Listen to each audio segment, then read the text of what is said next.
বিশ্বনবী বললেন উরিতুকি feel Manami সালাসা Lyall. Ayesha, বিয়ের আগে তোরে কিন্তু আমি 3 বার স্বপ্নে দেখছিলাম।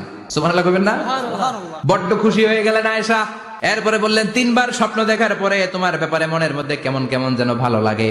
তারপরে একটা ছোট্ট কাগজের মধ্যে, জান্নাতি কাগজ, রেশমি কাপড়ের মধ্যে তোমার চেহারাটা এনে জিব্রাইল বললেন, দেখেন নবী কেমন লাগে। আমি কইলাম ভালো লাগে। কার মেয়ে? আপনার বন্ধু আবু বকরের মেয়ে। বিয়ে করবেন নাকি?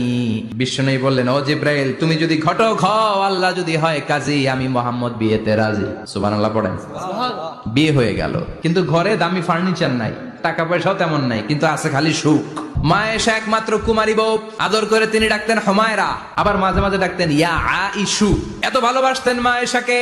মা আয়েশা গ্লাসের যেই জায়গা দিয়ে পানি খেতেন, বিশ্বনবী ওই জায়গায় মুখ লাগিয়ে পানি খেত। মা আয়েশা গোশতকে হাড্ডি ফেলে দিলে বিশ্বনবী ওই হাড্ডিটা নিয়ে চষতে শুরু করে দিত।